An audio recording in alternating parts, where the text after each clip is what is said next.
स्वागत प्रणाम। मैं हूं हिमांशु द्विवेदी और स्वागत है आपका हमारी खास स्पीकर चर्चा में। चर्चा के तहत आज हमारा विषय है भाजपा, अब की बार 25 साल। संदर्भ यह है कि अब से एक सप्ताह पहले भारतीय राष्ट्रीय कांग्रेस अपनी बदहाली के संदर्भ में विचार करने के लिए नव संकल्प शिविर के नाम पर राजस्थान के उदयपुर में इकट्ठा हुई थी।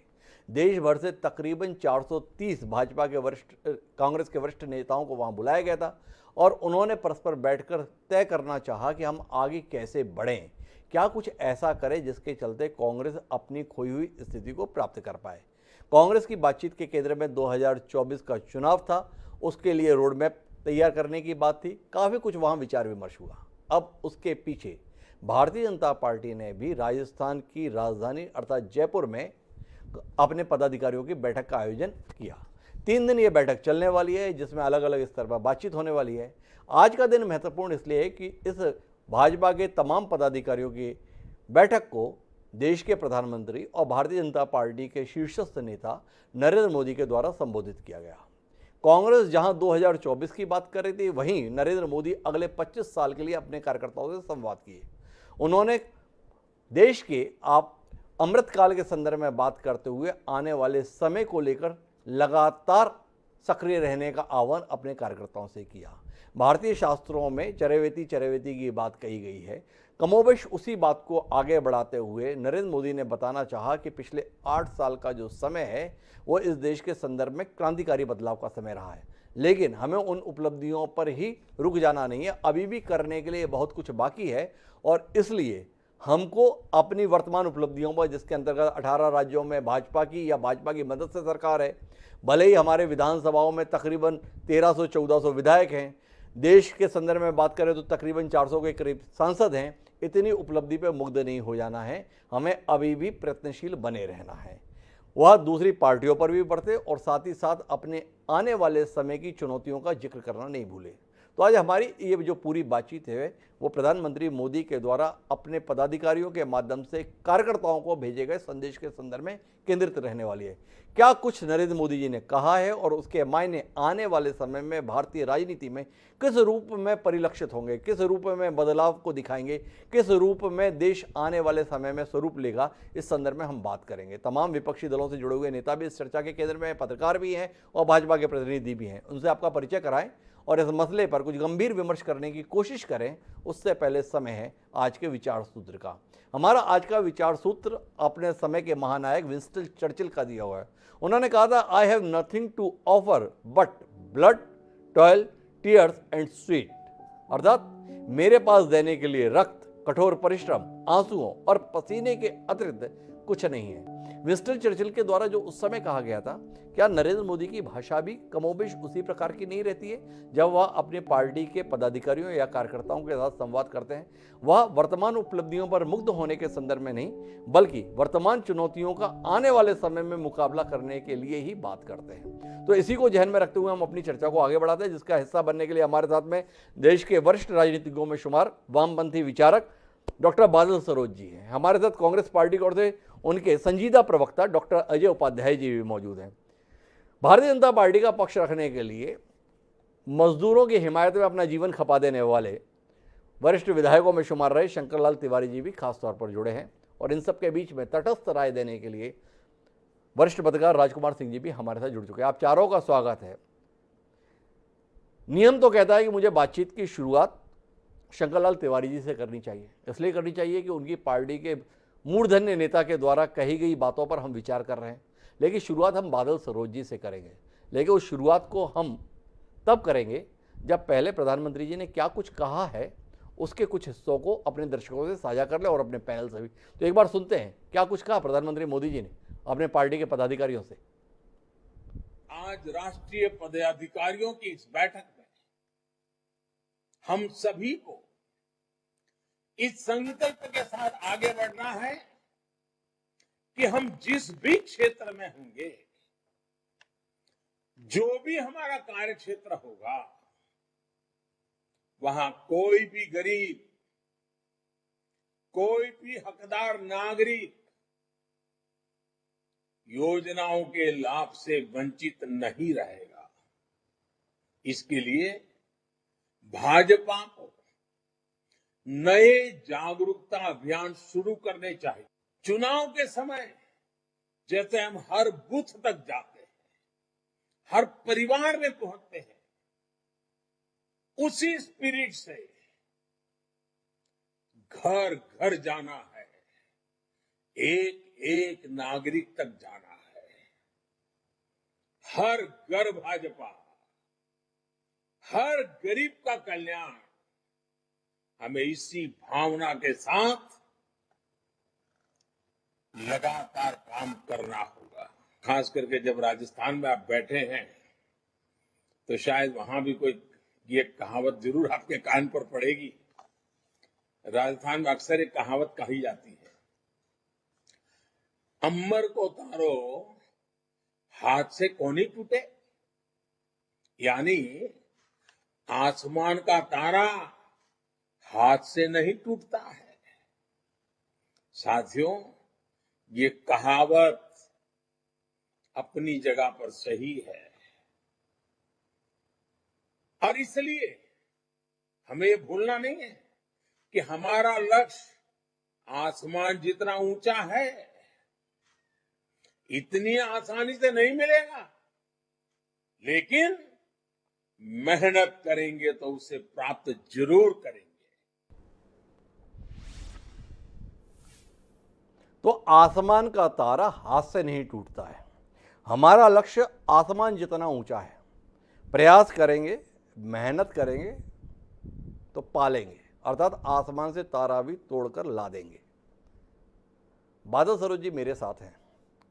इस दृष्टि के संदर्भ में, इस संकल्प के संदर्भ में और अतीत की मतलब 8 साल की उपलब्धि के संदर्भ में बादल सरोज जी का चिंतन क्या कुछ कहता है?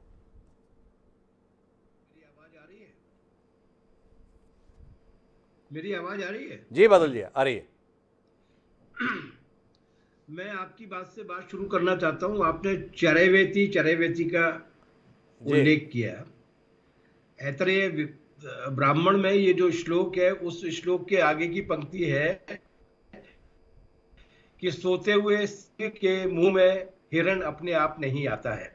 जी। चरैवेति का मतलब केवल चलना नहीं है, बल्कि चरैवेति का मतलब उद्यम करना, आगे की ओर बढ़ना, जी। नया सृजन करना। और मुख में किसी चीज के आने का ये मतलब है कि आपको अपने जीवन को और ज्यादा ताकतवर और बलशाली बनाना है। जी।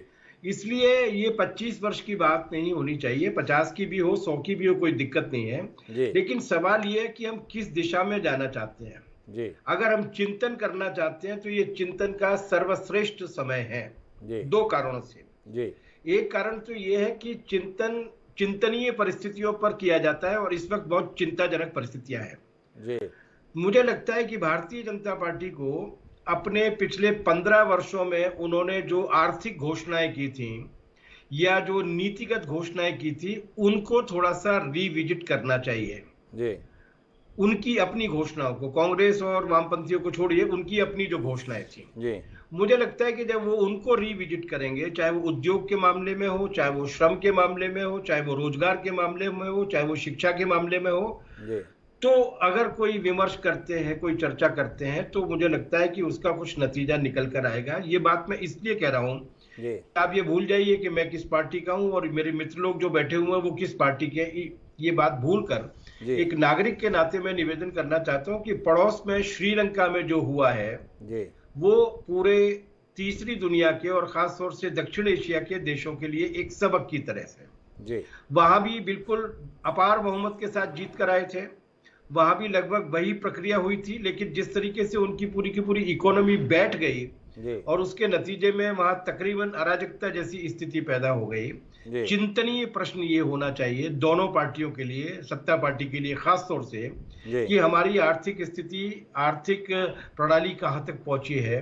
हम कहीं किसी बहुत गंभीर संकट में फंसने तो नहीं जा रहे हैं, क्योंकि संकट में अगर फंसने के लिए जा रहे हैं तो इसके लिए उत्तरदायित्व तो इतिहास तय करता है, लेकिन उसकी रेमेडीज, उसके इलाज, उसके समाधान कम से कम ढूंढे जा सकते हैं अगर समय पर पकड़ा जाए तो।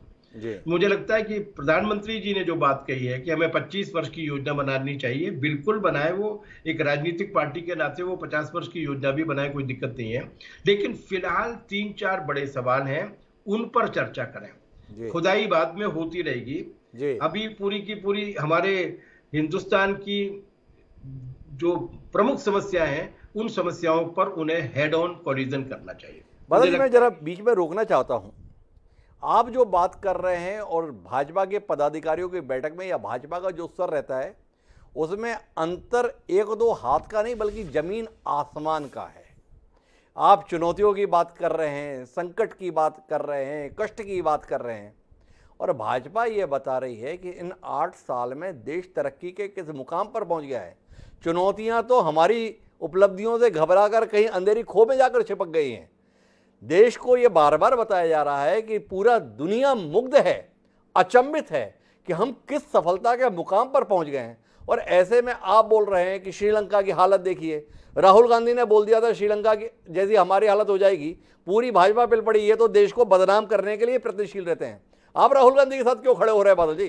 शंकर लाल जी अभी ही इसके बाद में मौका पाएंगे तो आपके पीछे पड़ जाएंगे। आपको देश का विकास बर्दाश्त नहीं, देश की तरक्की बर्दाश्त नहीं। तो आपको लगता है कि आप चिंताओं के संदर्भ में बात करने की बात कर रहे हैं, जबकि बात तो उपलब्धियों पर हो रही है। नहीं, लेकिन उपलब्धियां मालूम पड़ेंगी तो हम भी गौरवान्वित महसूस करेंगे देश के नागरिक के नाते। उदाहरण के लिए जो इंडिकेटर्स होते हैं इकोनॉमिक्स में, वो इंडिकेटर्स होते हैं कि आपका मैन्युफैक्चरिंग बढ़ा कि नहीं बढ़ा, पिछले 8 साल में लगातार नकारात्मक है। आपका जो इस बार तो बहुत ज्यादा खतरनाक स्थिति पैदा हुई है गेहूं के मामले में। इस बार पहली बार होगा जब पिछले 10 वर्षों में हमारे एग्रीकल्चर का आउटपुट भी गिरने वाला है। वो पैरामीटर है, वो मेरा या किसी राजनीतिक पार्टी का नहीं है। नंबर 3 होता है कि आपके जॉब क्रिएशन की हालत क्या है। उस मामले में भी खुद सरकार के आंकड़े ये कहते हैं कि जॉब क्रिएशन की हालत बहुत ज्यादा खराब है। आज जारी हुए एनएसएसओ के आंकड़े, जो आंकड़े ये कहते हैं कि पिछले 8 वर्षों में सबसे ज्यादा ऊंची रफ्तार पर मुद्रास्फीति पहुंच गई है।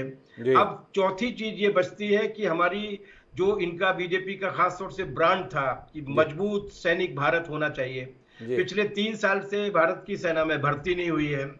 और आखिरी बात जो रिजर्व बैंक ऑफ इंडिया ने जिसके प्रति चिंता व्यक्त की है वो ये है कि हम फिस्कल क्राइसिस के दौर में फंसने वाले हैं।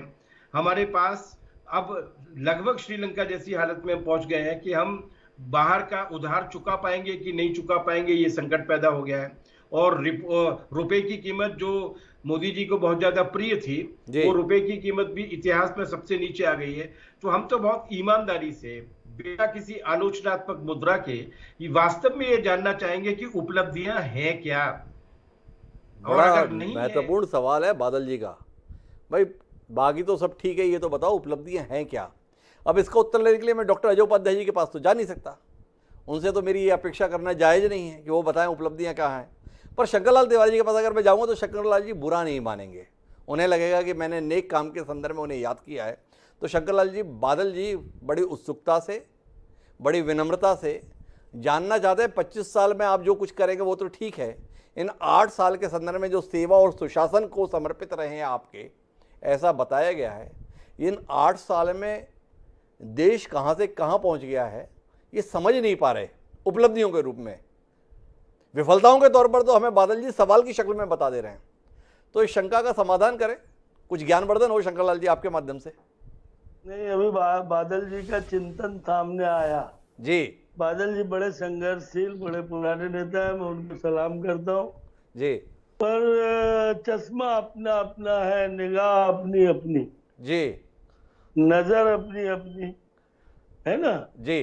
अब होता क्या है कि हम जिधर देख रहे हैं जी, हम जिधर देख रहे हैं सब उधर देख रहे हैं जी, पर हम देखने वालों की नजर देख रहे हैं जी। अब बादल जी ने तो इस ढंग से व्याख्या कर दी कि हम बिल्कुल श्रीलंका की हालत में पहुंच गए।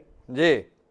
निश्चित रूप से कुछ बिंदुओं पर बादल जी ने अपनी बात रखी है, उस पर प्रयास भी चल रहा है, प्रयास भी जरूरी है। और उन बिंदुओं की परिस्थिति जन्य जो स्थिति बनी है, मैं परिस्थिति जन्य शब्द पर जोर देना चाहूंगा। जी। परिस्थिति जन्य है कोरोना। जी। आप क्या बात कर रहे हैं उपलब्धि की? जी। छोटी मोटी उपलब्धियां अगर हम गिनाएंगे तो बादल जी आपके हृदय में तो थोड़ी सा आनंद होना चाहिए कि आज देश के अंदर करोड़ों की संख्या में वो तमाम गरीब महिलाएं, गांव की किसान मजदूर के घरों की जी शौचालय प्राप्त कर पाई है 70 साल बाद। जी ठीक है, इसमें शिकायतें आ सकती हैं। मैंने कहा नजर अगर ये तो कुछ शौचालय गड़बड़ बने हैं, कुछ शौचालयों में लोग पैसा खा गए हैं, ये बातें आ सकती हैं। पर जिस ढंग से आप उपलब्धियों की बात कर रहे हैं, जो बुनियादी आम आदमी की चीज, सफाई, स्वच्छता और शौचालय, जी वो काम हुआ है। बिजली उत्पादन बढ़ाने का निरंतर प्रयास हुआ है। बिजली घर घर पहुंचाने का निरंतर प्रयास हुआ है। आप कह रहे हैं, आप अग्रज है बादल जी, मैं आपको खंडन नहीं कर रहा जी हूं, नजर अपनी अपनी। अब देखिए कोरोना जैसा विश्व युद्ध, मैं उसे विश्व युद्ध कह रहा हूं, जी पूरी दुनिया लड़ रही थी। जी ये वो थर्ड वार फोर्थ वार कब होगा राम जी जाने, जी पर एक वार हो गया दुनिया के अंदर जिसमें हम लोगों को बचा नहीं पाए जी है पूरे वर्ल्ड में। जी पर उस समय हिंदुस्तान की स्वास्थ्य सुविधाएं आप भी जानते हो बादल जी, मेरे मित्र अन्य बैठे हैं, मैं भी कोई राजनीति में इस ढंग से नहीं बोलना चाहता कि एक तरफा बात कहूं। आप जानते हैं कि हिंदुस्तान की स्वास्थ्य सुविधाएं सरकारी किस ढंग की थी, और उन परिस्थितियों में जिस ढंग से ये कहर आया कोरोना का, उसको जिस ढंग से देश की कोई भी सरकार, जी कोई भी प्रशासन, सरकार, प्राइम मिनिस्टर और मुख्यमंत्री नहीं करते, जी अमला करता है। हिंदुस्तान का एक एक पुलिसमैन, एक एक स्वास्थ्य से जुड़ा हुआ कर्मचारी और तमाम प्रशासनिक लोग अपनी जान झोंक करके लड़े। और हमारा सौभाग्य है कि पोलियो का टीका देश में जब 20 साल दुनिया में लग चुका था, तब हिंदुस्तान आया। और वैक्सीन का टीका, आज जो परिवर्तन का युग है, आज जो हम आगे बढ़ रहे हैं, वो वैक्सीन का टीका आपके हिंदुस्तान में बना।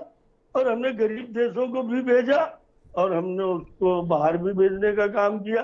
देश के अंदर जिस ढंग का आह्वान, जिस ढंग की अपील आज नरेंद्र मोदी जी के लोगों के, आम आवाम के हृदय को छूती ही नहीं, जी व्यवहार में लाने को कहती है। एक छोटा सा उदाहरण कोरोना के टीका लगाने का, जी मैं नहीं कहना चाहता विपक्ष की आलोचना, जी पर अच्छे अच्छे बड़े बड़े नेता ने, जो दुर्भाग्य से बड़े नेता हो गए, राहुल जी, अखिलेश जी, इनने मजाक उड़ा उस वैक्सीन को। जी पर अब मोदी जी की अपील पर, सामाजिक संगठनों की अपील पर, या हमारे पत्रकार बंधु, मीडिया चैनल्स की अपील पर, करोड़ों की संख्या में टीका लगाने में हिंदुस्तान सफल रहा। आज 90% टीके देश के अंदर लग चुके हैं। और इतना ही नहीं, एक तरफ तो कोरोना की लड़ाई लड़ी, अस्पतालों की व्यवस्थाएं सुधारने का काम किया, रातों रात बेड बढ़ाने का काम किया, दवाइयों का इंतजाम, ये वो, उसमें कमियां भी रही, उसमें दिक्कतें भी हुई, पर लड़ाई अपन ने, सबने मिलकर देशवासियों ने लड़ी। शकला जी, मैं थोड़ा बीच में रोकना चाहता हूं। क्या है कि हम तो 8 साल की उपलब्धि पे बात कर रहे थे, आपने कोरोना के संदर्भ में लड़ाई पे केंद्रित कर दिया। तो इसी से सवाल है, कोरोना की लड़ाई भारत ने लड़ी, किसको इनकार है? कोरोना से भारत प्रभावित हुआ, इससे भी इनकार नहीं है। पर कोरोना से तो अमेरिका भी बहुत प्रभावित हुआ, अमेरिका की हालत भी बहुत ख़राब हुई।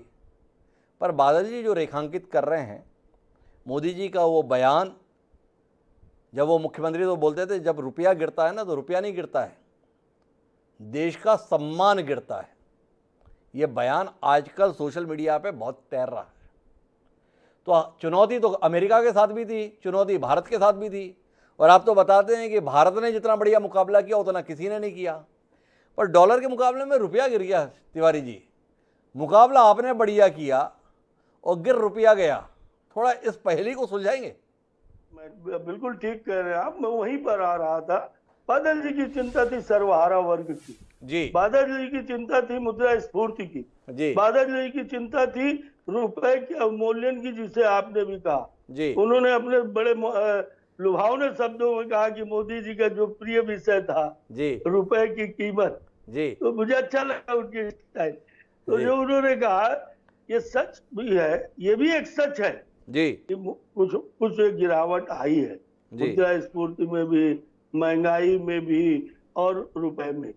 पर इसके बावजूद ये भी सच है कि कोरोना के पहले देश की आर्थिक स्थिति को उन्नत करने का काम जिस तेजी से हुआ है, ये एक अचानक का गड्ढा है मैं आप सबसे विनती पूर्वक कहूंगा कि विपत्ति परिवार के इकाई में भी आती है और देश में भी आती है, और उस विपत्ति के बाद भी आप देखिए, एक तरफ तो स्वास्थ्य सुविधाओं के लिए बजट को कहीं न कहीं से ला करके झोंकना, और दूसरी तरफ 80 करोड़ लोगों को, देश के 80 करोड़ गरीब बंधुओं को, मेहनतकश मजदूरों को, फुटपाथियों को, छोटे दुकानदारों को, जहां 10-10 हजार रुपए उनको बैंकों से अपने धंधे बढ़ाने के लिए किया गया, कोरोना के कारण जो नुकसान खा रहे थे, वही 80 करोड़ लोगों को भोजन की व्यवस्था मुफ्त की गई, गैस सिलेंडर मुफ्त किए गए।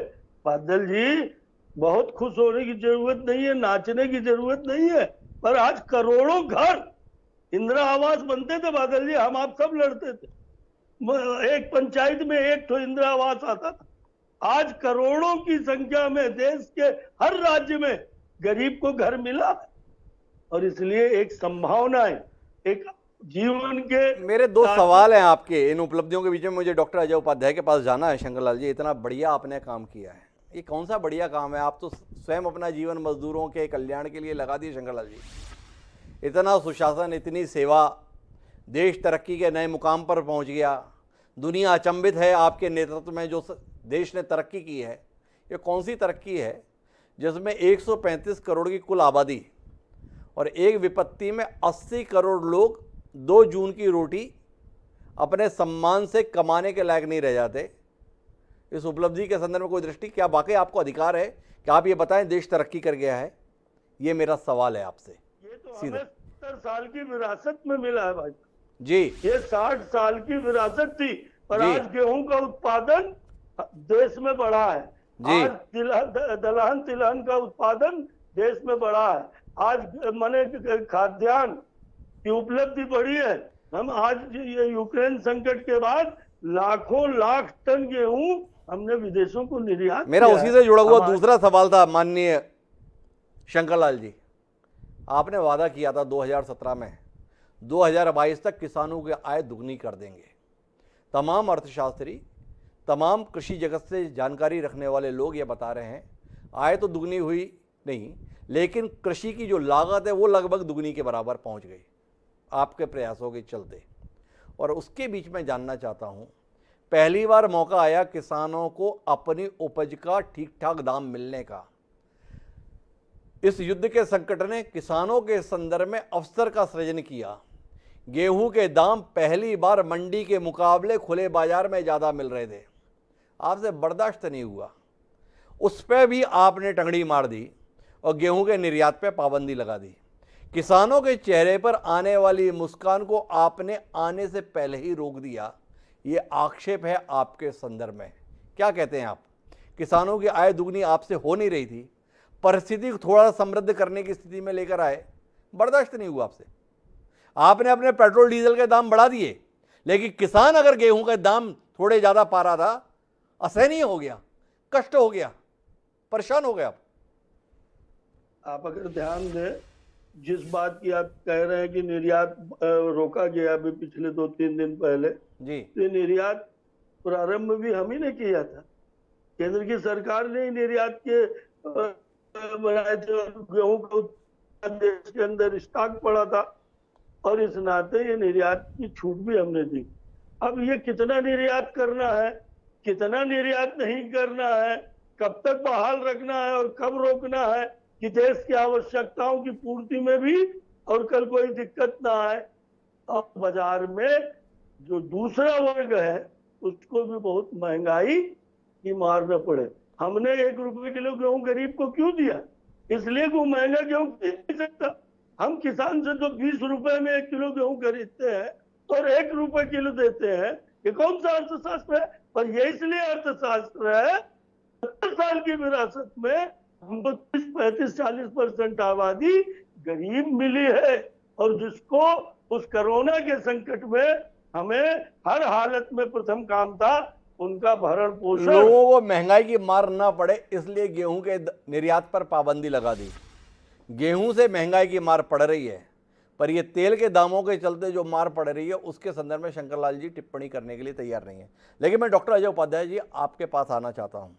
कुल मिलाकर भाजपा पदाधिकारी दल की बैठक को कांग्रेस के नव संकल्प शिविर के साथ जोड़कर देखा जा रहा है।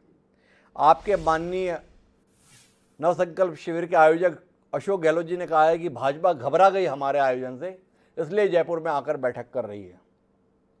ये वो अशोक गहलोत जी कह रहे हैं जिनके अपने ही राज्य के प्रदेश अध्यक्ष युवक कांग्रेस के शिविर के तुरंत बाद पार्टी को टाटा बाय बाय कर गए। झड़ी लगी हुई है पार्टी छोड़ने की। इसके बीच में मोदी जी आह्वान कर रहे हैं 2024 के संदर्भ में नहीं, अगले 25 साल के संदर्भ में। मोदी जी का यह आह्वान आपको अपने लिए कितनी बड़ी चुनौती, कितना बड़ा संकट महसूस हो रहा है?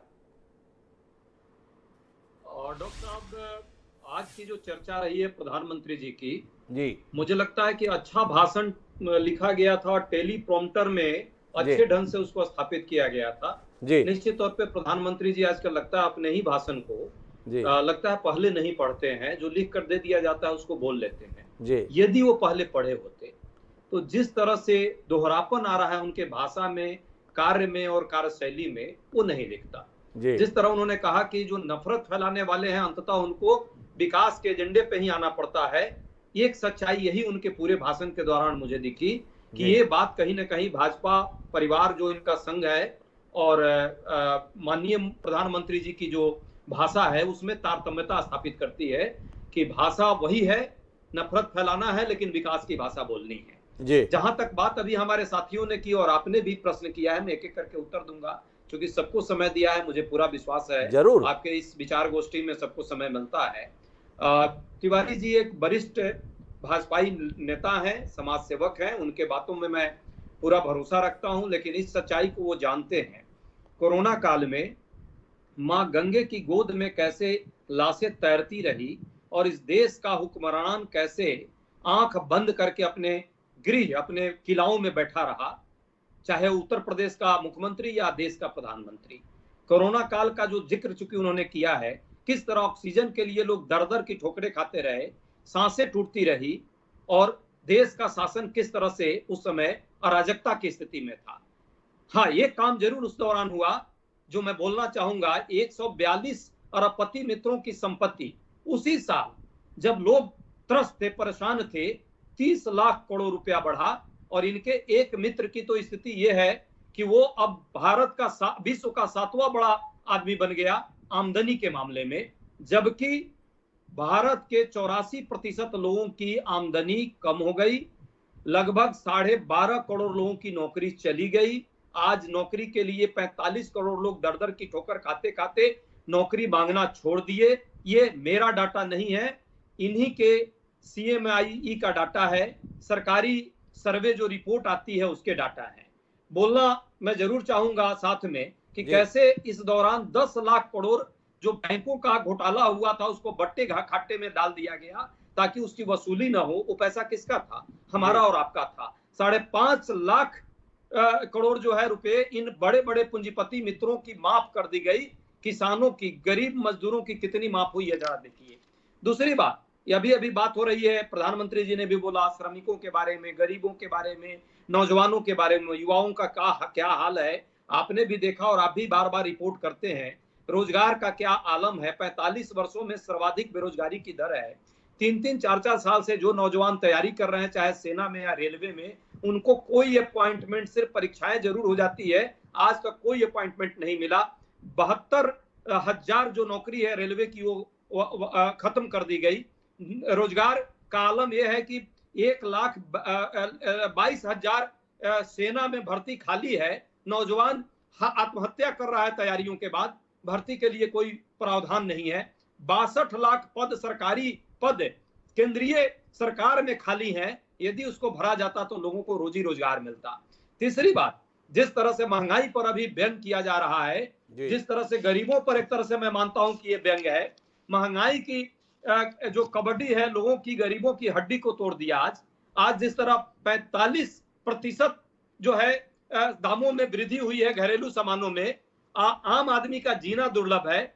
5 किलो जिस तरह मुफ्त अनाज दे करके पीठ थपथपा रहे हैं, मुझे ऐसा दौड़ भी दिख रहा है, कहीं ऐसा ना हो सभी व्यक्ति उस 5 किलो अनाज पर ही निर्भर होने लगे फ्यूचर में। यदि रोजी रोजगार नहीं रहेगा, आमदनी घटेगी, महंगाई बढ़ेगी तो क्या आलम होगा।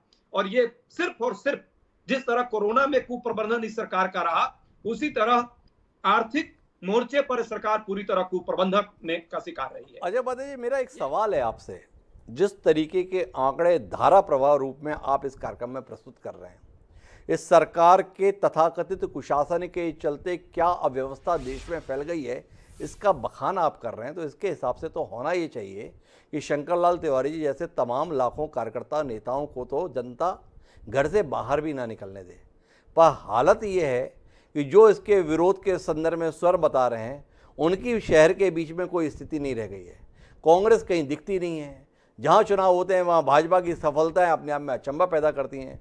अगर विफलताओं की फहरिस्त इतनी ही वास्तविक है, आपके आक्षेप इतने ही सही हैं, तो फिर जनता के स्तर पर भाजपा की स्वीकार्यता, भाजपा की लगातार जीत, इसके संदर्भ में क्या कहेंगे आप? थोड़ा समझना मुश्किल है। आप सही बोल रहे हैं या भाजपा और प्रधानमंत्री जी सही बोल रहे हैं? बहुत अच्छा प्रश्न आपने किया है। जो डाटा और जो तथ्य मैंने दिए हैं, ये अजय उपाध्याय के तथ्य और कांग्रेस पार्टी के तथ्य नहीं है, ये पब्लिक डोमेन में है और सरकार के विभिन्न एजेंसियों के द्वारा दिए गए तथ्य हैं, ये मेरा नहीं है। अब दूसरा प्रश्न आपका है कि बावजूद भाजपा जीत रही है, इस सच्चाई को हम लोग भी स्वीकारते हैं। लोकतांत्रिक प्रक्रिया में 22 करोड़ लोग पिछले बार भाजपा को वोट दिया था जी, और भाजपा के विरुद्ध में लगभग 65 करोड़ लोगों ने वोट दिया जी। 12 करोड़ लोग कांग्रेस को भी वोट दिया जी। 4 राज्यों में हमने भी जो सरकारें बनाई थी, उसमें से आपने देखा किस तरह मध्य प्रदेश में मनी पावर और मसल पावर के नाम पे अनैतिक करके सरकार गिराने का काम हुआ। महाराष्ट्र में अचानक किस तरह से रातों रात गवर्नर ने शपथ दिला दी थी। यदि हम लोग जागरूक नहीं होते तो वहां भी यह हाल होता। जनता ऐसा नहीं है कि भाजपा को हरा नहीं रही है। पिछले 10 विधानसभा का यदि रिकॉर्ड देखेंगे, पश्चिम बंगाल से लेकर के, दिल्ली से लेकर के, राजस्थान, मध्य प्रदेश, छत्तीसगढ़ से लेकर के, और अभी बाई इलेक्शन हिमाचल प्रदेश का लेंगे तो जनता भाजपा को भी हरा रही है। पंजाब में भाजपा नहीं आ पाती है, क्यों नहीं आ पाती है? मैं विनम्रता के साथ आपको बीच में रोकूंगा डॉक्टर अजय उपाध्याय जी। ये जो आप हारने का या हराने का उल्लेख कर रहे हैं ना, ये राज्यों के संदर्भ में आपके दावे को एक बार सही माना जा सकता है, लेकिन देश के संदर्भ में अगर बात आती है तो भले ही नवीन पटनायक उड़ीसा में सरकार बनाने में सफल रहते हैं, लेकिन उसी के साथ होने वाले लोकसभा चुनाव में लोग भाजपा को वोट दे देते हैं। ममता बनर्जी 3/4 बहुमत के साथ भले ही विधानसभा में जीत दर्ज करती हैं, पर लोकसभा के संदर्भ में वहां पर भी भाजपा को लोग बराबरी में लाके खड़ा कर देते हैं। देश के संदर्भ में जब बात आ रही है तो लोग अभी भी नरेंद्र मोदी और भाजपा पे भरोसा कर रहे हैं। आपसे सवाल है, अगर आपके आक्षेप गंभीर हैं, बादल सरोज जी के तथ्यों में दम है, अगर देश विफलता के कगार पे जा रहा है, तो इस देश के लोग ना समझ हैं? इस देश के लोगों को पता ही नहीं है कि हम कहां जा रहे हैं, या आप लोग नहीं समझ पा रहे हैं कि देश के संदर्भ में जनता की जो अपेक्षाएं हैं, जनता की जो उम्मीद है, जनता की जो आकांक्षा है, वो उम्मीद, वो आकांक्षा, वो अरमान भाजपा और नरेंद्र मोदी का नेतृत्व कहीं ना कहीं पूरा कर रहा है। इसलिए देश के संदर्भ में फैसला मतदाताओं का भाजपा के साथ जा रहा है। और डॉक्टर साहब, आप विद्वान पत्रकार हैं, निरपेक्ष पत्रकार हैं जी, और आपकी बात को मैं एकदम सिरे से ले रहा हूं कि सारे विफलताओं के बाद जो हमने गिनाए या विपक्षी पार्टियों ने गिनाए, यह सरकार के तंत्र ने जो तथ्य रखे हैं, बावजूद केंद्र के राजनीति में भाजपा जीतती है। उसके कई कारण हैं और उसको मैं स्वीकारता हूं। निश्चित तौर पे कहीं ना कहीं हमारी कमजोरी है। हमारी का मतलब पूरे विपक्ष की कमजोरी है। विपक्ष को जो वोट मिला है उसका आधा वोट भी भाजपा को नहीं मिला, लेकिन चूंकि हम बटे रहते हैं, पहला तथ्य है। दूसरा तथ्य है, जिस तरह से आज चौथे स्तंभ को का दुरुपयोग हो रहा है पूरे देश में। मैं आपकी बात नहीं करूंगा, मेन स्ट्रीम चैनल और मीडिया का आप हाल देख लीजिए।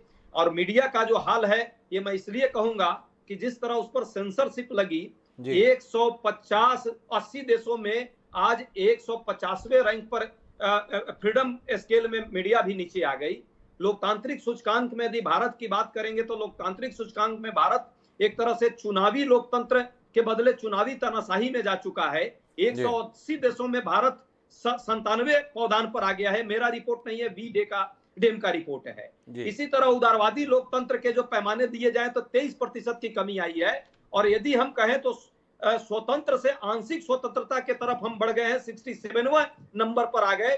नागरिक एवं राजनीतिक अधिकारों की बात करें तो ये पूरे वैश्विक स्तर पर और भारत की जो एजेंसियां हैं ये दिखा रही हैं, बावजूद भाजपा ये विफलताएं बता रही हैं। अजय उपाध्याय जी के पास में आंकड़ों की भरमार है, पर मेरे पास आंकड़ों से इतर सवाल हैं, इसलिए मैं राजकुमार सिंह जी आपके पास रुक कर रहा हूं। दो बातों पे आपके पास जाना चाहता हूं।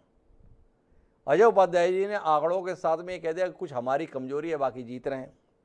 पर मोदी जी ने जो बात कही, मेरी टिप्पणी उसके संदर्भ में आपसे अपेक्षित है कि देश अपने लिए अगले 25 साल के लक्ष्य तय कर रहा है, भाजपा भी आने वाले सालों का लक्ष्य तय करे। भाजपा से लक्ष्य तय करने का आह्वान किया है प्रधानमंत्री नरेंद्र मोदी ने, भारतीय जनता पार्टी के शीर्षस्थ नेता नरेंद्र मोदी ने। बतौर पत्रकार क्या लक्ष्य देख पा रहे हैं आप भाजपा के संदर्भ में, जिसका आह्वान पदाधिकारियों की बैठक में मोदी जी कर रहे हैं? हिमांशु जी, ये 25 साल वाली बात प्रधानमंत्री ने पहली बार नहीं कही है। अगर हमको याद हो जी, तो इस साल का केंद्रीय बजट जब पेश किया गया था जी, तो उसमें अगले 1 साल की चर्चा नहीं थी जी, अगले 25 साल की चर्चा थी जी, और वही अमृत काल और अमृत महोत्सव की चर्चा थी जी, उसी तरह की चर्चा हमने कई राज्यों के बजट में भी देखी जी। अब सवाल उठता है कि वो किस लक्ष्य की बात कर रहे हैं जी। अभी जो चर्चा हुई, बादल सरोज जी ने भी कहा, शंकर लाल जी ने भी कहा, जय उपाध्याय जी ने भी कहा, मैं जो मोदी सरकार के 8 साल के सेवा सुशासन की बात जो हो रही है और जिन उपलब्धियों की बात प्रधानमंत्री ने कही और जिन चुनौतियों की बात बादल सरोज जी ने कही, उनके बीच में एक बात कहना चाहूंगा कि हमें दो अलग अलग पैमाने रखने चाहिए जी। एक उपलब्धियां हैं राजनीतिक और दूसरी उपलब्धियां हैं जन आकांक्षाओं पर खरा उतरने की। जी। दोनों में फर्क है, दोनों एजेंडा अलग अलग है, हमें स्वीकार कर लेना चाहिए। जी। सच बात यह है कि पिछले 8 साल में भारतीय जनता पार्टी की या नरेंद्र मोदी के नेतृत्व में भारतीय जनता पार्टी सरकार की जो राजनीतिक उपलब्धियां हैं वो अद्भुत है, चमत्कारिक है। जी। मैं अपनी बात को थोड़ा और स्पष्ट कर दूं, यह पहला मौका नहीं था 2014 में जब केंद्र में गैर कांग्रेसी सरकार बनी। जी। 1977 में बनी, 1989 में बनी, 1996 में बनी, 89 और 96 में दो बनी जी। 89 में, 90 में, 96 में, 97 में। लेकिन जो बाकी गैर कांग्रेसी दल थे उन्होंने कांग्रेस को सिर्फ कमजोर करने का काम किया। उस कांग्रेस की कमजोरी का सही लाभ उठाकर वास्तविक राजनीतिक बदलाव लाने का काम जो काम हुआ वो 2014 में नरेंद्र मोदी के नेतृत्व में भारतीय जनता पार्टी ने किया जी। और वो बदलाव नहीं हुआ। उस बदलाव को लगातार भारतीय जनता पार्टी मजबूत कर रही है। 2022 आते आते जी। कांग्रेस लगातार सिकुड़ रही है। थोड़ी सी सच्चाई अजय उपाध्याय जी ने स्वीकार भी की, हालांकि उन्होंने किंतु परंतु लगाए कि भारतीय जनता पार्टी हार भी रही है जी।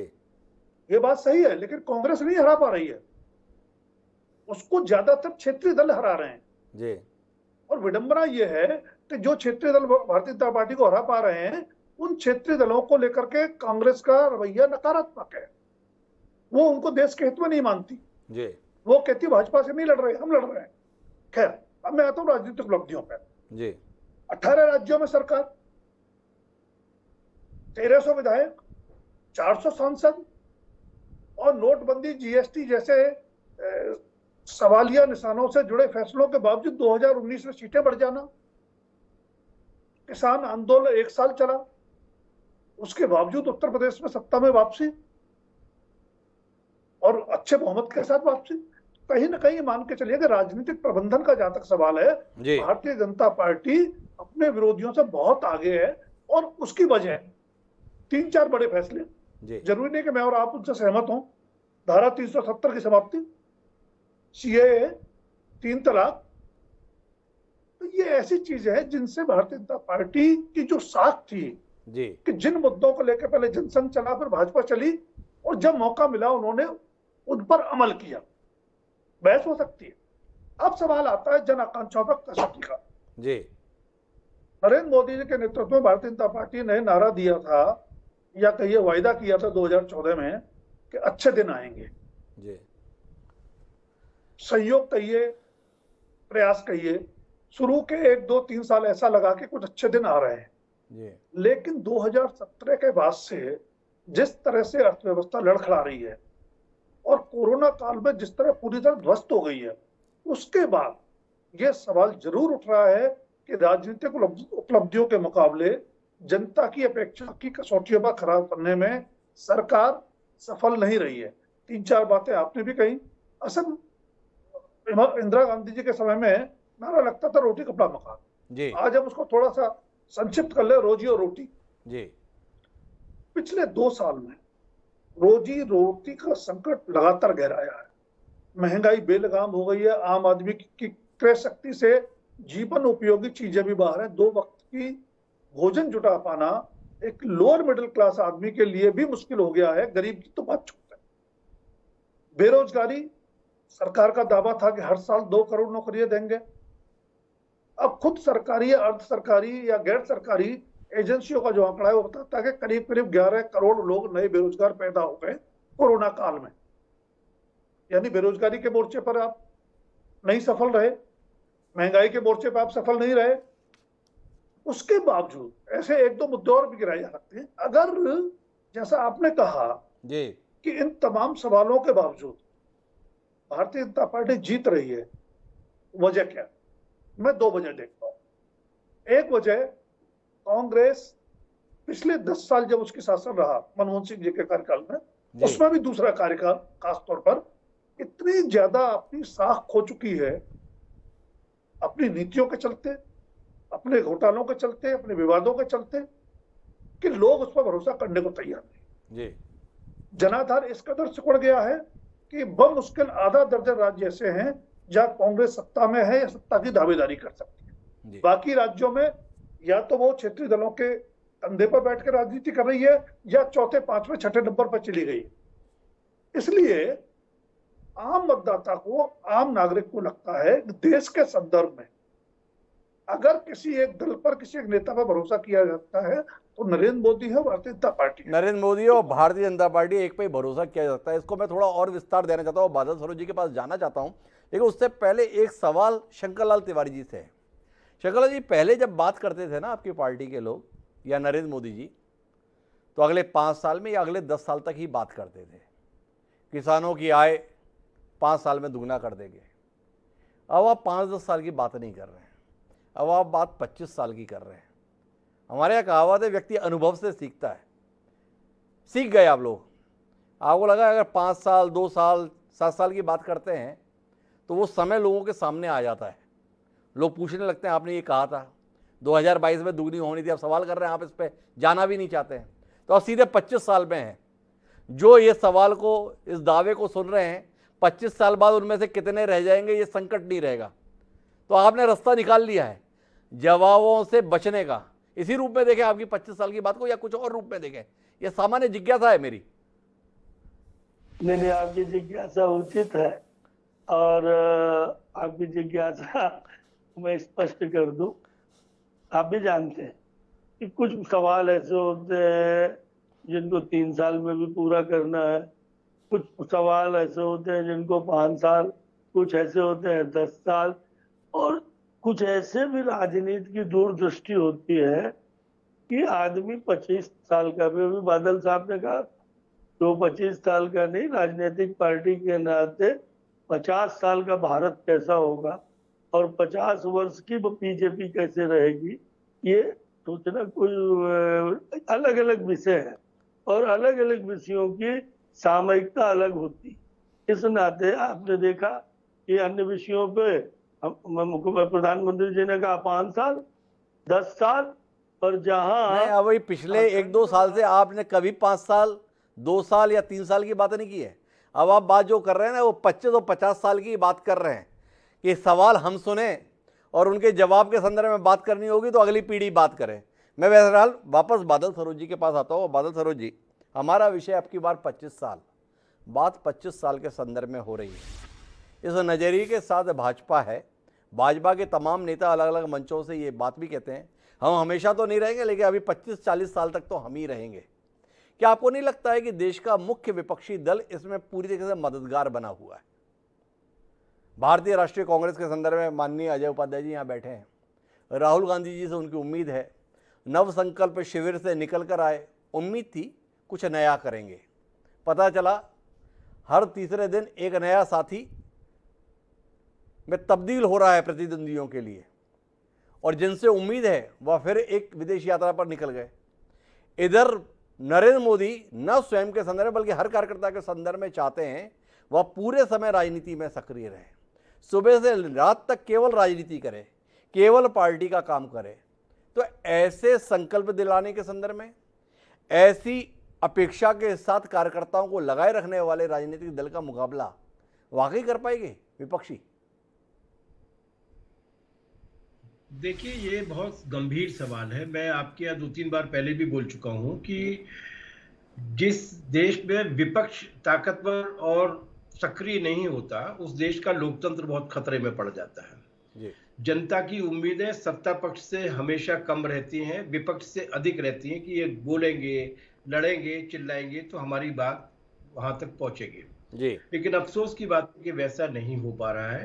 कांग्रेस एक अलग से चर्चा किए जाने वाले विषय है, लेकिन कांग्रेस जिस तरीके के, जिसको कहते हैं ना, मतलब सिंबॉलिक मेजर्स जो ले रही है, वो सिंबॉलिक मेजर्स पर्याप्त नहीं है।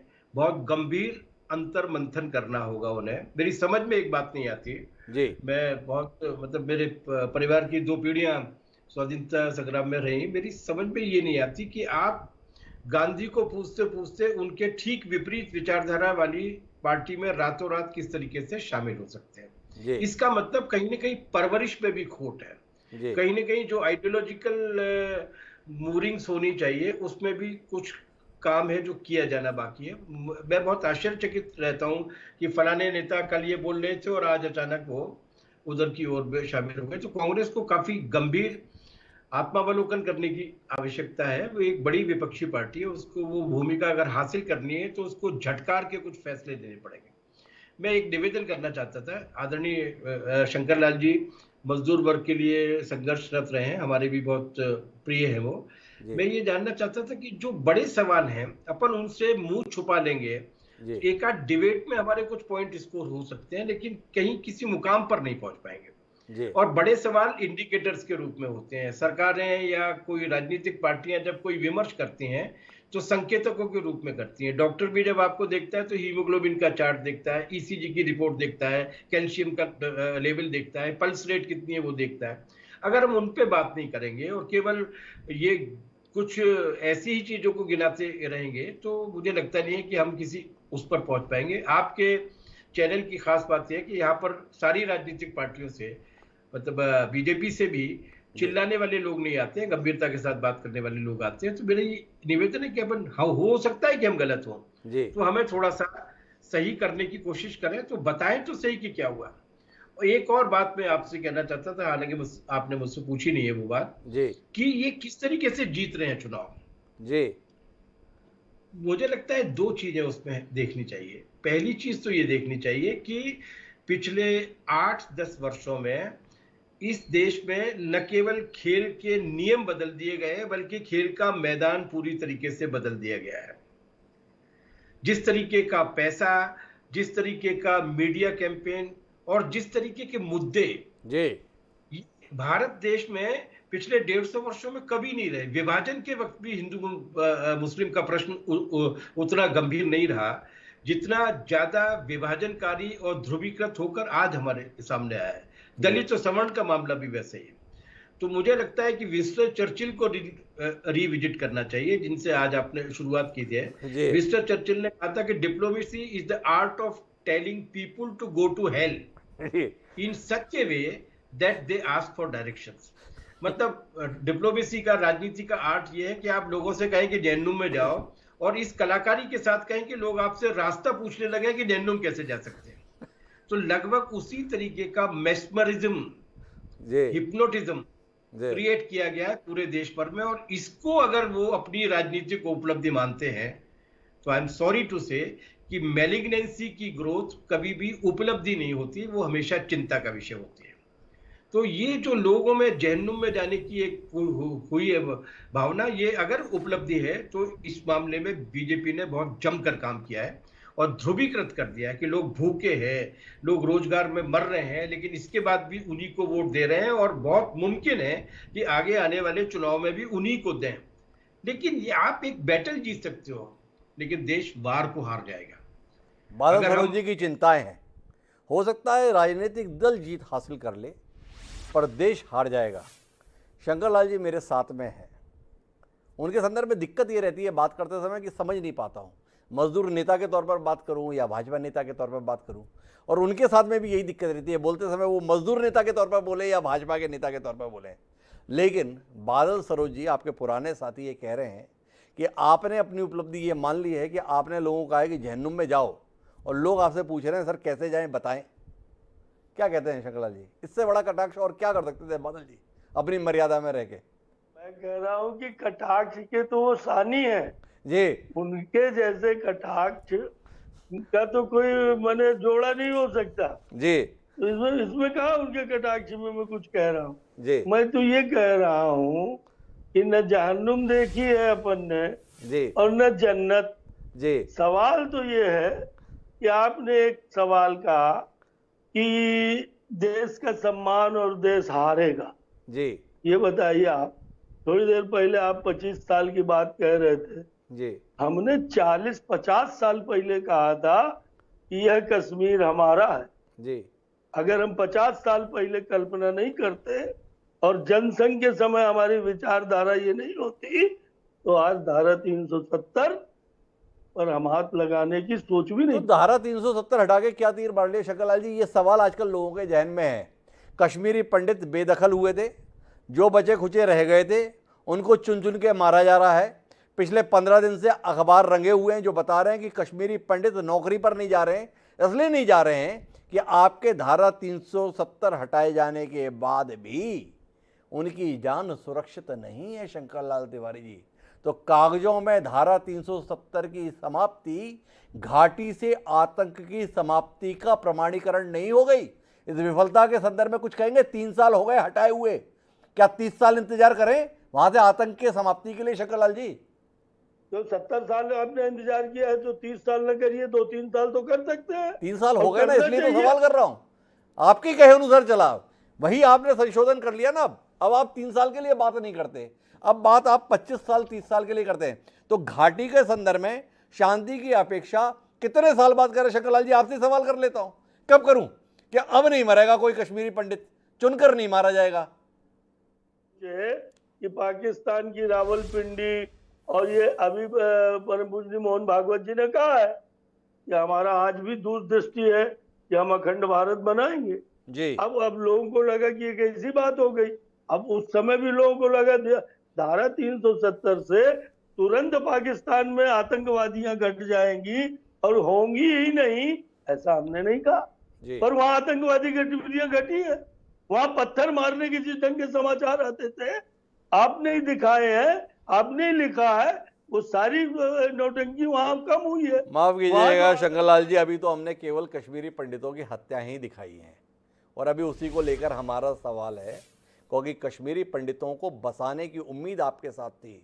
ये उम्मीद थी कि आप जैसा मजबूत नेतृत्व जब स्पष्ट बहुमत की सरकार के साथ आएगा तो लाखों विस्थापित कश्मीरी पंडितों को अपना खोया हुआ आशियाना, उनकी खोई हुई जमीन, उनका खोया हुआ सम्मान और स्वाभिमान वापस मिल जाएगा। धारा 370 अपने वादे के मुताबिक आप हटा पाने में कामयाब रहे, लेकिन उन उम्मीदों को पूरा कर पाने के संदर्भ में सवाल हैं जो इसके साथ जुड़ी हुई थी। इनके उत्तर खोजिएगा शंकर लाल जी जब समय आपको मिले तो। लेकिन मैं अजय उपाध्याय जी आपके पास आना चाहता हूँ। सवाल इस बात का है कि विफलताओं की फेहरिस्त आप सबके पास में बहुत लंबी है।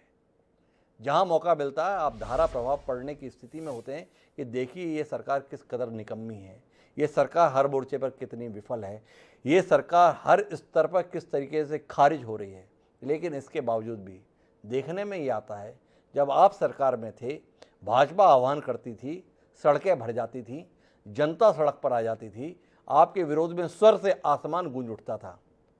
पर आज जब इतनी लंबी फहरिस्त लेकर आप बैठे हैं, इसके बावजूद भी जनता के स्तर पर वो चीख नहीं है, वो चिल्लाहट नहीं है, वो विरोध नहीं है, वो आक्रोश नहीं है। तो वाकई आपकी बात पे भरोसा करें या भरोसा करें मौजूदा सरकार पे, मौजूदा करें भरोसा नेतृत्व पे, इसलिए क्योंकि जनता अभी भी महसूस करती है कि देश ठीक दिशा में जा रहा है। क्या कहेंगे इस पर? डॉक्टर साहब, बड़ा अच्छा प्रश्न है आपका कि आज जो है आवाज आती है वो चीख भी लोगों की आ रही है। जिस तरह से एक एक दर दर की ठोकर खा रहे हैं लोग रोजगार के लिए, एक एक नौजवान इस देश का आत्महत्या तक कर रहे हैं, लेकिन दुर्भाग्य से पूरा परसेप्शन की लड़ाई जो है और मुद्दों की जो बात है उसको डाइवर्ट करने का प्रयास इस देश की हुक्मरान और साथ में जो कब्जा किया हुआ कुछ वर्ग है मीडिया का, वो चाहता है कि सुबह से शाम तक हिंदू मुस्लिम के एजेंडे को, बुलडोजर के एजेंडे को, हिजाब के एजेंडे को, नमाज के एजेंडे को, झटके के एजेंडे को, या ज्ञानवापी मस्जिद मंदिर के एजेंडे को, मौलवी के एजेंडे को ये दिखाया जाए और लोग को जो है वो मूल मुद्दे जो है जिनसे लोग परेशान हैं, हाहाकार मचा हुआ है, बिजली का संकट हो, सड़क का मामला हो, स्वास्थ्य का मामला हो। मैं पूछता हूँ, सरकार क्या पिछले 8 सालों में 8 भी एम्स बना पाई है? एम्स जैसा संगठन, इंस्टीट्यूशन। आप तो रायपुर के एक वरिष्ठ चीजों को समझने वाले व्यक्तित्व हैं, वहां का रायपुर का एम्स आपने देखा, उसके बाद कोई क्या ऐसा कोई दूसरा कुछ बन पाया हो? ऐसे बहुत सारे सवाल हैं लोगों के, लेकिन दिक्कत है कि लोगों के वो सवाल आपके माध्यम से, आपका मतलब सिर्फ आप पर प्रश्न नहीं है, आपके माध्यम से जो जनतंत्र का चौथा स्तंभ है वो उन मुद्दों को कम से कम दिखाने का प्रयास करता है। विरोधी दल, हमने सड़क से लेकर संसद तक लड़ाई लड़ी, हमारे सांसदों को कृषि बिल पर बाहर कर दिया गया मार्शल के बल पर, मारपीट की गई, महात्मा गांधी जी के उस पे हम मूर्ति के सामने पार्लियामेंट के अंदर रातों कई रात बैठे रहे हंगर स्ट्राइक पर। मीडिया का जो रोल होता है, जो करना चाहिए संभवतः वो नहीं कर पाई, एक अफसोस है। साथ में हमारे कार्यक्रम पूरे देश में चल रहे हैं, सभी विरोधी पार्टियों के जो सरकार के से असहमति रखते हैं उनके मुद्दों पर। असहमति रखना राजद्रोह नहीं होता। ये सरकार वैसे लोगों पर, जो लोग सरकार के मुद्दों से असहमति रखते हैं, पिछले 8 साल में 13,000 लोगों पर राष्ट्रद्रोह का मामला किया और अजय जी ने काफी विस्तार से बताया। मेरे पास समय सीमित रह गया अजय जी, तो मुझे आखिरी टिप्पणी राजकुमार सिंह जी की लेनी है। अजय उपाध्याय जी 3 लोगों को जिम्मेदार ठहरा रहे हैं। एक, जो देश की सरकार है उसके संदर्भ में कि उसने चीज़ों को इस तरीके से दबा दिया है। दूसरा, मेन स्ट्रीम मीडिया के संदर्भ में वह कह रहे हैं कि मेन स्ट्रीम मीडिया जो है असंतोष को आवाज़ जो मिलनी चाहिए, जगह मिलनी चाहिए, वो नहीं दे रहा है। और तीसरा, उनका मानना है कि जिस प्रकार का वातावरण देश में बना हुआ है, दूसरी दिशा में लोग सोचने लगे हैं। मैं राजकुमार जी आपके पास आना चाहता हूं और आपसे जानना चाहता हूं, सरकार तो कोई भी रहे अपने विरोध की आवाज़ को प्रोत्साहित कब करती है? आपने कोई उदाहरण देखा है कि कोई सरकार है और जो चाहती है कि उसके खिलाफ आवाज़ें मुखर हों, चाहे वो कांग्रेस की रही हो, चाहे ममता बनर्जी की हो, चाहे जगन रेड्डी की हो? क्या ऐसा उदाहरण आपके पास में है? तो ये शिकायत क्या अजय उपाध्याय जी की जायज़ है? एक। दूसरा, मेन स्ट्रीम मीडिया के संदर्भ में वो शिकायत कर रहे हैं, आजकल मेन स्ट्रीम मीडिया को पूछ कौन रहा है? सोशल मीडिया का विकल्प जब इतना बड़ा उपलब्ध है, हर असहमति के तहत आदमी अपनी बात रखने के लिए रास्ते खोज लिया है, तो क्या अजय उपाध्याय जी की बात को जायज़ समझा जाए? या आप मानते हैं कि दरअसल देश की नब्ज पर राजनीतिक दलों का हाथ वैसा नहीं है जैसा नरेंद्र मोदी का है? लोग किस और दौड़ पड़ेंगे? इसका हुनर जो मोदी जी के पास है, जिसका उल्लेख अभी हमारे साथ बादल सरोज जी कह रहे थे, वो हुनर का अभाव है और वो हुनर का अभाव ही असल समस्या बनी हुई है। आपकी आखिरी टिप्पणी। हिमांशु जी, मैं आखिरी बात से शुरुआत करता हूं जो आपने कहा जी।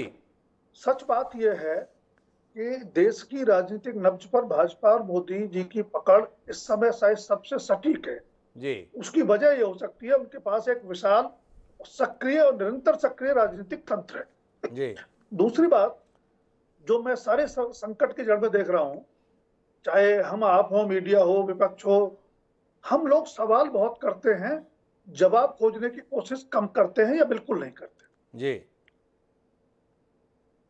फिर भी आज की चर्चा के संदर्भ में यह कहना चाहूंगा कि भारतीय जनता पार्टी को यह जरूर समझना चाहिए कि एक एजेंडा राजनीतिक हो, चाहे 25 साल का हो, 5 साल का हो, लेकिन एक सुशासन का भी हो, आम जनता के लिए भी हो, जिसमें आम जनता से जुड़े मुद्दे एजेंडा में हो, प्राथमिकता पर हो। तीसरी बात, अजय उपाध्याय जी कह रहे थे कि हमने ये संघर्ष किया, वो सब बिल्कुल किया हो, लेकिन सवाल यह है कि अगर आपकी पार्टी सही मुद्दों पर सही संघर्ष की राह पर है, तो आपके अपने पुराने लोग, चाहे वो सोनिया गांधी के कांग्रेस के हों या बनने वाली राहुल गांधी की टीम के हों, एक के बाद एक छोड़ के आपको क्यों जा रहे हैं?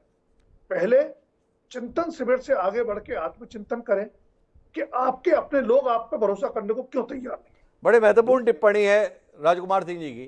कांग्रेस के संदर्भ में तो बात इतनी है, दूसरों का भरोसा छोड़िए, आपके अपनों का भरोसा आप पर क्यों नहीं है, ये आपके लिए विचार का विषय होना चाहिए। जहां तक रही भाजपा के 25 साल के संदर्भ में, तो राजनीतिक रूप से जो इच्छा शक्ति और जो दूरदर्शिता का परिचय भी भारतीय जनता पार्टी दे रही है, उसके मद्देनजर 25 साल की बात जायज़ ही समझ में आती है, क्योंकि 2-5 साल में की जाने वाली बात पर सवाल खड़े हो जाते हैं। 25 साल के संदर्भ में हिस्से में आपके इंतजार आता है। तीसरी और आखिरी बात है वो ये कि कुल मिलाकर आप राजनीतिक उपलब्धियां जो भी हासिल कर लें, पर जन आकांक्षाओं के संदर्भ में पूर्ति करने की दिशा में भी भाजपा को विचार करना चाहिए। ये जो सुझाव बादल सरोज के माध्यम से आया है, क्या शंकर तिवारी जी के माध्यम से संबंधित जन तक पहुँच पाएगा, और पहुँच जाएगा तो क्या उस पर अमल भी किया जाएगा, इससे जानने में हमारी दिलचस्पी रहेगी। आप चारों मेहमानों का बहुत बहुत धन्यवाद इस सार्थक चर्चा का हिस्सा बनने के लिए। समय है अब आज के शेर का। भारतीय जनता पार्टी के संदर्भ में आज जो बातें कही गई हैं उस पर यकीन करने के अपने कारण हैं।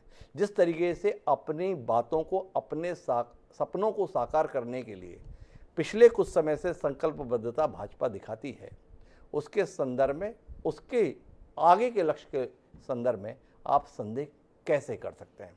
इसीलिए हमारा आज का शेर कहता है कि पसीने की स्याही से जो लिखते हैं इरादों की, पसीने की स्याही से जो लिखते हैं इरादों को, उसके मुकद्दर के सफेद पन्ने कभी कोरे नहीं होते।